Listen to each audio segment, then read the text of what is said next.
Hello and welcome. It's been a long old time since I've done one of these. So for those who don't know, in way back, I did a little bit of a review of Classic Who, season by season, and then did the Church on Ruby Roads, but didn't really do much past that. And I'm now coming back for the War Between the Land and the Sea, and I'm going to do one of these per episode, despite the fact that we've had the first two episodes drop, Sunday just gone. And general thoughts straight off the bat, I think if Russell's able to stick the landing with this may be genuinely one of the most important series in the Doctor Who universe, but also possibly in modern media. And I'll get on to why in a bit. But so this has been hinted at for the longest time, and as I understand it, Russell started to write and come up with this way before most of the Disney era of Doctor Who. But straight off the bat, I'm happy to say that I am overjoyed with how these two episodes have been. And having Russell Tovey back is fantastic, and he's a fantastic actor, but I will say that I'm still sad that he's not Alonso. And I still think it could have worked had he been Alonso. He wouldn't have had. He's still, the two demeanors are very similar. Where Alonso was kind of under like an authority figure. He was very kind of stuttery and quivery, but still stuck to his guns. And I feel like that Barclay's very similar to that. But regardless of that, we've got Russell Tovey back, and he is playing the character of Barclay, who, the long and the short of it is a member of UNIT, but in very much the admin side of things, who has fallen into this mission where a aquatic creature has been captured, and UNIT's going to investigate what's been found. So something straight off the bat is that the original name Sea Devil has been replaced by two different names. We've got Homo Aqua, which is the name of the first episode, but then we've also got Homo Spondyle Erectus. Homo Spondyle Erectus. And I'm going to try and refer to them as that name because that's perhaps their scientific designation. It's a shame that, well, at least within these two episodes, they haven't openly said what they prefer to be called, because I think that's what I'd prefer to call them. But yeah, so Homo Aqua is what they're referred to for the majority of the episode. We do get a little exchange where they were originally called Sea Devils, and I think it's quite nice that that's been changed, because if you look at history, which I suppose this episode is a huge commentary, not just on history, but also on the current situation with our planet and the environment surrounding that. It's also relevant with history with people of different from different countries where they could have been referred to as devils, and then usually a color in reference to the color of their skin following on, starting before that, and then devil. So it's nice that that's kind of been addressed with this, because it's a similar thing where people just put a scary descriptive at the end of a creature's designation or a being's designation. So yeah, it's quite nice that that's been changed. But at the very beginning of the episode, we have a small Spanish trawler with a small crew, and they bring up a net. One of the what we assume to be the captain throws a bottle of water or an empty bottle into the ocean, and we see that lovely kind of point of view shot under the boat. And as they bring up the net, they hear like this kind of otherworldly scream come from inside the catch, and this whole section reminds me, and I wonder whether Russell perhaps got inspiration from this. I think it was the Discovery Channel years and years ago did an episode called "The Body Found," which was kind of an exploration into the possibility of mer people, and it was there was a bit of supposed found footage where there was a net brought in on a fishing trawler, and you saw like this webbed hand burst out of the netting. So this felt very kind of reminiscent to that. And I suppose the homospondal, they are very reminiscent of quite a lot of kind of darker interpretations of merfolk. So that all kind of correlates nicely together. And then, like I say, we're introduced to Barclay. He It becomes very apparent that his family dynamic is he's a divorcee with I think a kind of towards the back end of teenage years child. Yeah, back end of teenage years, called Kirby, and they're rushed off to their mother's place. Their mother's halfway through a party. It's very apparent that the dynamic there is not wholly hostile, but that that he's. I don't know whether Barclay's never necessarily portrayed as jealous, but he's like inquiring as to who's at the party and whether his ex's current partner's there. And then he's whisked off to an airfield where we get a reoccurring character. And I'm just going to get their name up to make sure I get it right. In the where on earth are they on their IMDb? There we go. General Austin Pearce, and he appeared in Children of Earth, the third season of Torchwood. And it's lovely to see him come back. It has been confirmed, as far as I'm aware, that this is that character, although he's appeared in Doctor Who before as well in the Capaldi run. This is him reprising his role of General Austin Pearce. So they're all taken off to this I think it's an island or a part of the coast where this creature's body has been brought back to shore and been kind of presented, and a lot of Doctor Who fans have made this comparison, and very much like a Christ on the cross kind of pose where it's all strung up and the arms are out, and but it's pretty much confirmed that in the earlier portion of the episode where the captain takes the shot with the rifle, that was a killing shot and it did kill this creature. And this is where we get the exchange of the previous designation sea devils now being replaced by this commonly used one of Homo Aqua. And but during all of this earlier portion of the episode, Barclay's attempting to tell people that he was a replacement for someone who was meant to be there, who's on a different mission, and as a result his name's just been stuck in the system, and he's been trying to tell people that he's not a proper replacement, that he's level 10, which I suppose in to kind of put that in a comparison, it's standard admin.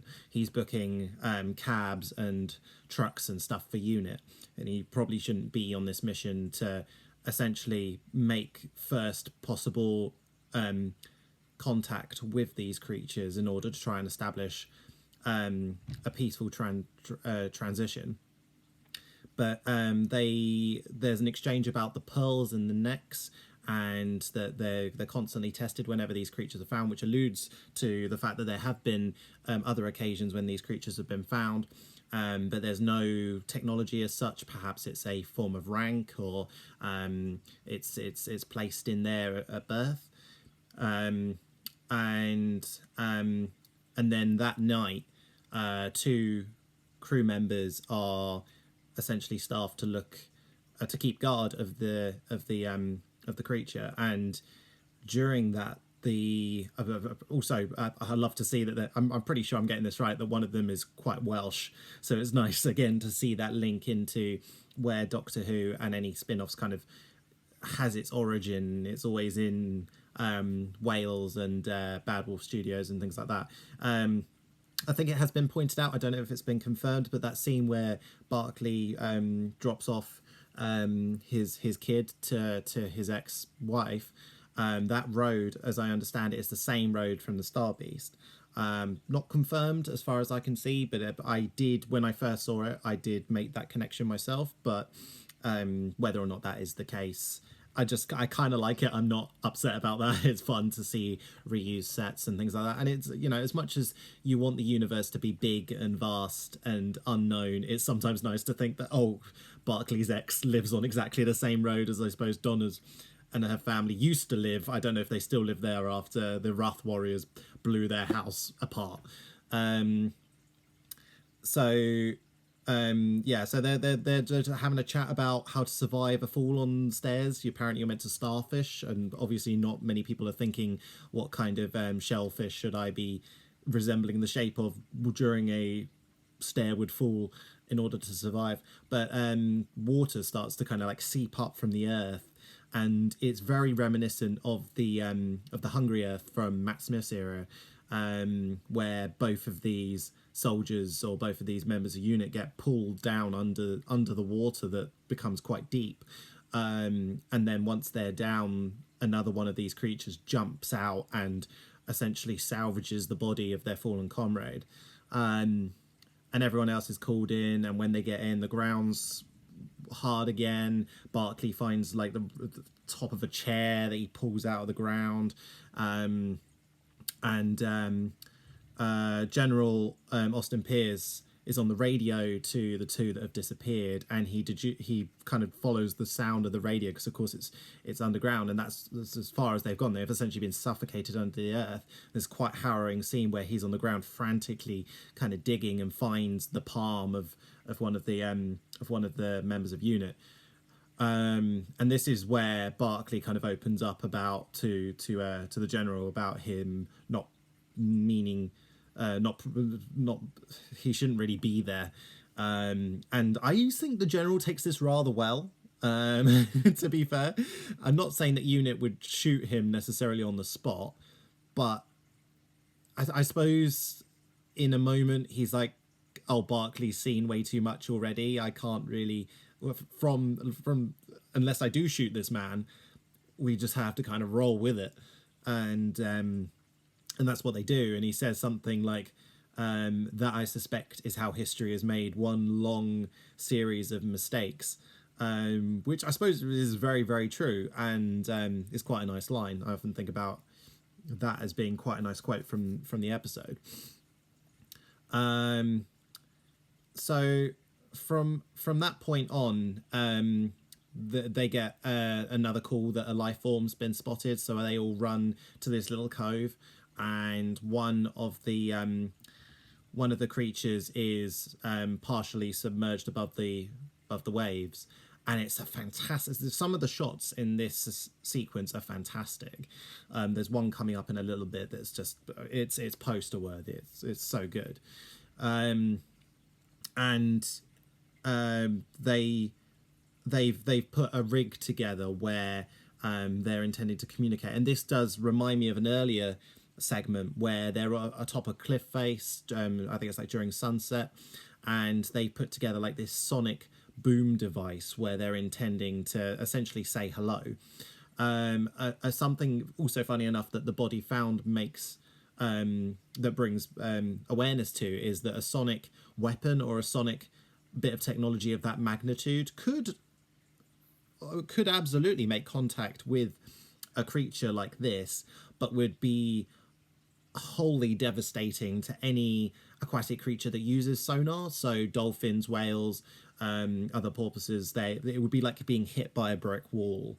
So I suppose as much as the general's been quite not a warm character, but they certainly haven't been an antagonist, but it's sometimes nice to see that kind of military bluntness, which he certainly executes here. It's just like, oh, I'm just going to make a call, essentially. And it's my partner was watching it in part with me while they were watching other things, and they sniggered at the idea that they were just sitting there having coffee, and they had coffee brought over to them with what was essentially a 10-second exchange between the two of them. Just blasely shot this very destructive sound wave out into the sea. But yeah, like I say, they come to the cove, and there's one of the homospondal in the water, and it lets out this guttural shriek, and it's a fantastic bit of sound design. And that's what unit latches onto in order to forge a way to translate what the creatures are saying. And there's a back and forth where they're saying, we would like to form friendship, we would like to do this and that, and the Homo Spondyl's like, yeah, I agree with that, but I don't think that's how this is going to go down. I agree with the premise, but no. And they also say something to the effect of, I'm going to communicate with all of the animals, but that's mistranslated. It's like, oh no, all of us will talk to you. And they come outside and they see that there's way more than just one in the water. And that's where we get that fantastic shot where they're all kind of scattered in the shallows and you got the lightning behind them.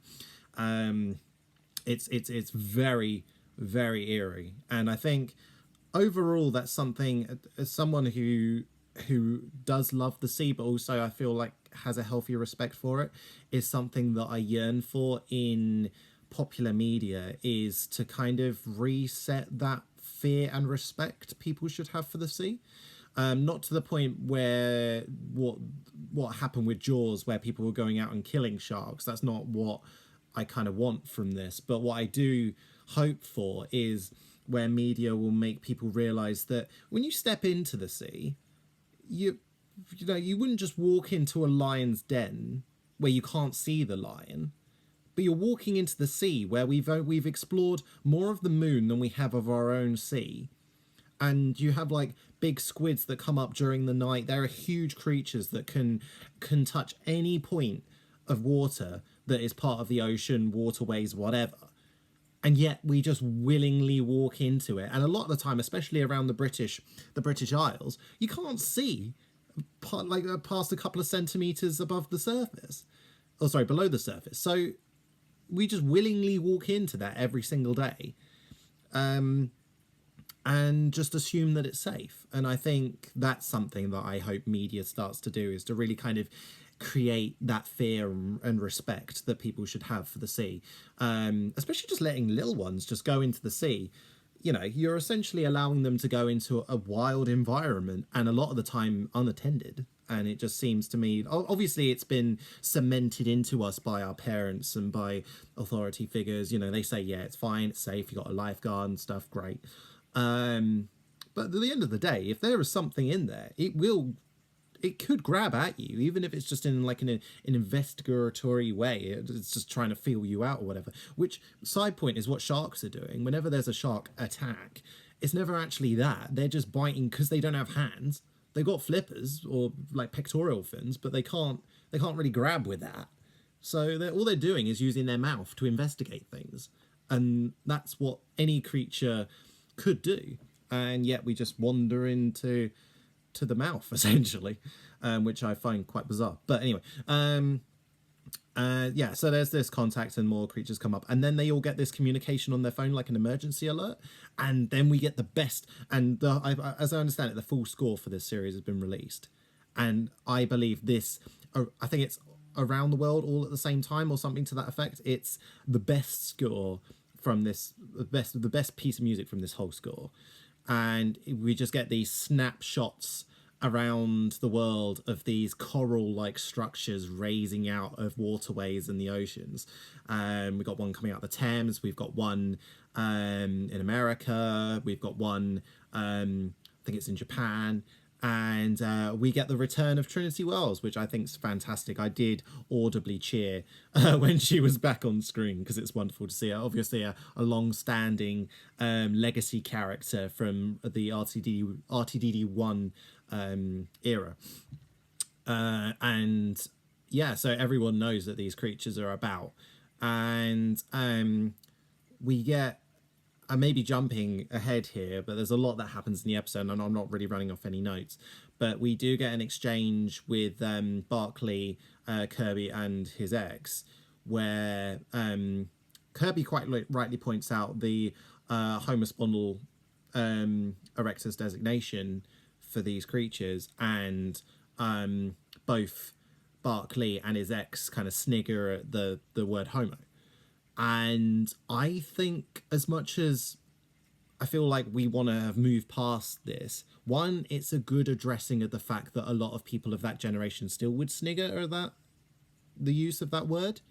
But also, I think even though Barclay's meant to be more or less our hero in this, if not a particularly aware one or a partially, at least initially, reluctant one, it's good to show that they have faults, because any good character has to have character faults, and someone who does use that word in like a derogatory fashion could, and obviously it is a fault, and that's quite nice to see that the character isn't just a kind of cardboard cutout. There are different sides to them.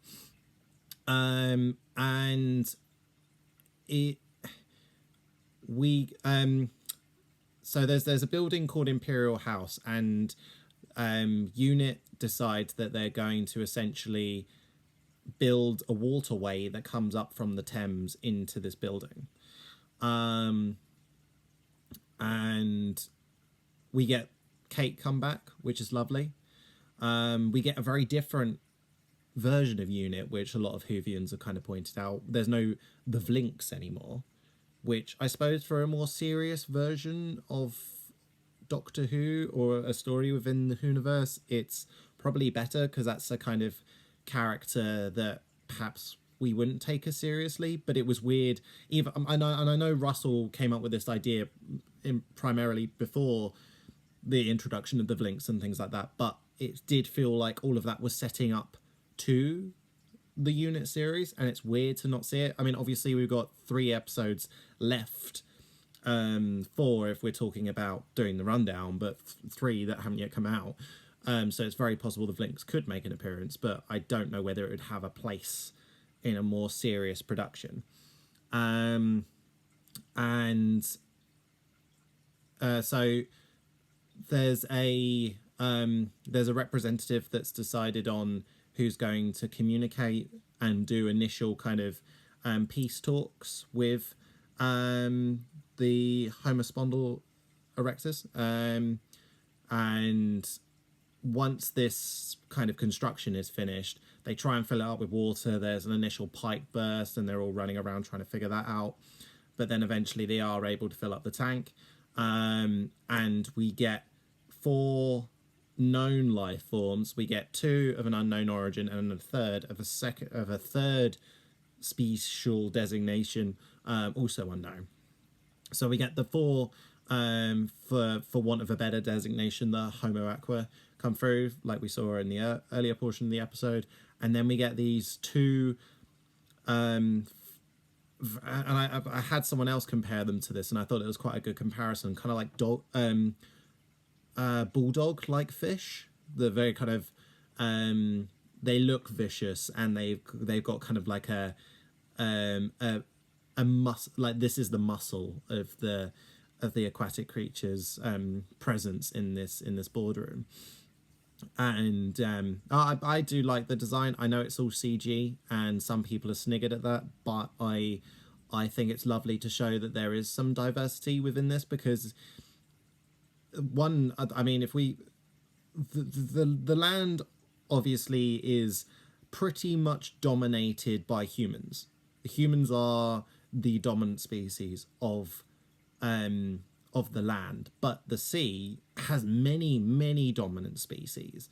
You're very much dependent on region and climate and things like that. There will be a creature that will be the dominant part of that part of the ocean or waterway or whatever, and then somewhere else there'll be something completely different. So it's lovely to see these different representatives come along. But the last one that we get is very much a more humanoid version of the Homo erectus, and they have a nose, unlike the kind of beak that we get from the original design, and they can speak English. Initially, there's a kind of, they use the translation thing, and she speaks out and says there's really no need for that, but then also demonstrates that she can speak Russian. Yeah, so there's some initial talk there. The representative brings over a plant, which he reckons they can never have come across because it's from the top of the highest mountain on Earth or whatever. And she says that she also has a gift. And this, I think, is probably one of the most I mean, it's fantastic. One of the most harrowing, if you really think about it, moments where she's like, "Oh, my gift is my children," and two guards walk forward and just drop these kind of almost like mermaid purses that you find on the beach, but without the kind of little black tendrils, just the kind of egg sac onto the ground, and she then goes on to say that they should have hatched with the turn of, I think it was the third cold tide, but then they choked on your oil and your pollution and your excrement, and this is where I kind of get to the point of the meat of it, if you want, of what I hope this series will be. Possibly tackling one of the the most important issue that humanity currently faces, is the destruction of our waterways and our seas. I don't know whether the episode will ever kind of bring to light this little snippet, but it is proven fact that over 70% of the oxygen that we breathe comes from the sea, which a lot of schools, even today, don't teach. And I've done talks at at colleges. So you could argue far more far more developed brains in the class than perhaps at primary school or even reception level, and most of them didn't know that. And the sea is such a complex diversity of creatures and water chemistry, which is something else that I learnt about because I worked in aquatics. So I understand the incredibly delicate balance that you need with a saltwater setup. And the sea obviously is constantly moving as well, from the tides and from currents, and temperatures change and things like that. So it's constantly in flux. And anything external, like the best way to describe it is, if you have a fish tank and it's perfectly set up and it's running fine, but then you introduce something like, I don't know, like a bottle of Coke and just tip it into the water is going to become polluted and changed, and the chemistry is going to change as well. The pH is going to change and things like that, and it's whatever's living in there probably won't survive. Obviously the ocean is far more vast, but over time you can't continue to have pollution being confronted by dilution, because the pollution will outweigh it. So it's fantastic to see this brought to light in my favourite universe, and finally being tackled as part of a series. Like, this isn't just an episode like where we've had it in Jodie's run, where so sometimes people compare it to, oh, if you don't put out your bins, then these Wendigo-esque creatures will come along and things like that. It's not quite as there's different layers to it, and I feel like a problem like this can only ever be tackled in a series as opposed to a singular episode, because it is the greatest issue that we face as a species. And I think also it's very important for people to be not only made aware, but also to be made to feel guilty about a lot of the decisions that we make. There's a couple of quotes that I think are used in the next episode where it's very much brought to light the fact that, you know, what a lot of us do, and I'm guilty of, is like doom scrolling on your phones and things like that, and thinking that's an acceptable use of time, and it's not. We all have a responsibility to look after the world that we live in. No one else is going to sort it for us. You could argue that maybe in man's early evolution that the climate and environment would have compensated for us existing in it, but now we have overwhelmed that system in place. I don't know if they'll feature in the episode or in the series. In a way, I hope they do, but in a way, I don't know if they could. Captain Paul Watson of the Paul Watson Foundation, formerly Captain of Sea Shepherd, he brings to light a perfect analogy when it comes to the oceans and what we're doing as a species. We're essentially, the world is a starship, almost like the Death Star, if you like, going through space. but the whales and the fish and the other aquatic species that make up our oceans, they are the crew that carry out the maintenance on the cogs and gears that allow the ship to fly. And what we have been doing for millennia is killing the crew, whether it's been deliberately through whaling and fishing, or whether it's been through absent-mindedly polluting the environment that they live in. And eventually the ship will stop running. And not to get too morbid with it, but obviously this is a far more it's a far more serious bit of the Doctor Who universe, where you can be with the Doctor and have flamboyant and fun journeys through time and space, but this is an issue that is worth tackling. And I know a lot of people are going to be arguing about, I don't want this political agenda shoved down my throats in my Doctor Who universe, but what do you prefer, to just have these kind of half-assed imagination, half-assed stories about a cliche monster, and the monster's defeated and everyone kind of goes home? That's, you can't have that formula over 60 years, and that would be the only thing. It's worth tackling these sometimes hard to talk about topics, whether it be racism, whether it be sexism, whether it be the appalling way that trans folk are treated and discriminated against, and many other topics. But and I may get some pushback on this, but the planet is the thing that we live on. If that goes, then that's it. And it is the most important topic out of any topic that Doctor Who's ever tackled to tackle.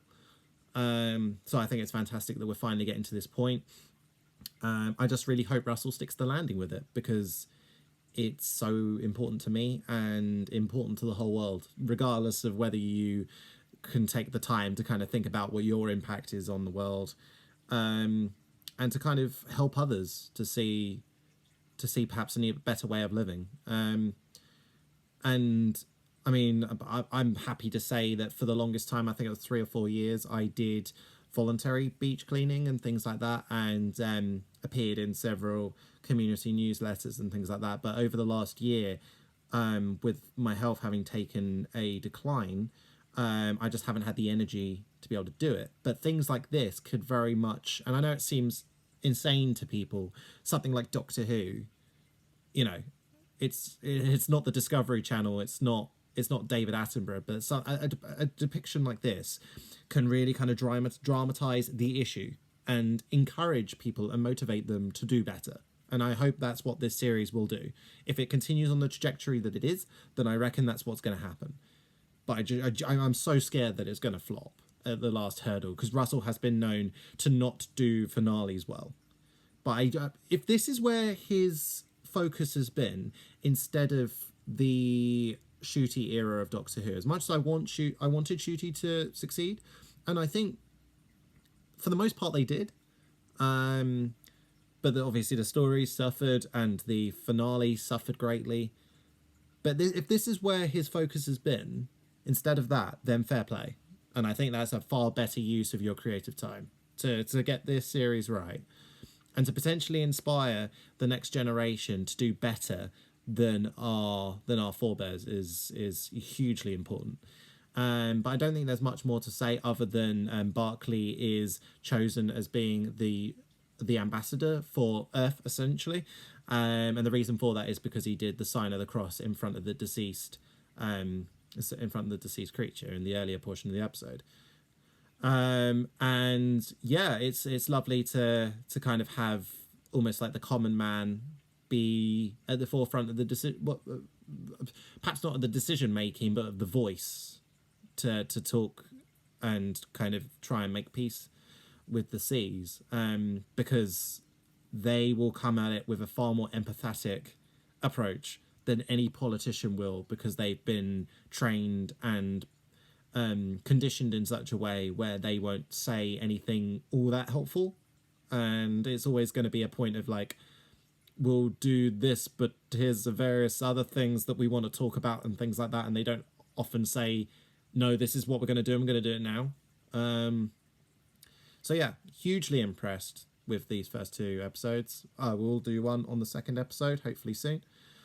But until the next time, obviously leave your comments in the comment section below. If I'm way off, then please say. But I do genuinely think, and having looked at a lot of feedback for these first 2 episodes, I genuinely think the majority of people who, for want of a better word, are perhaps a more progressive folk.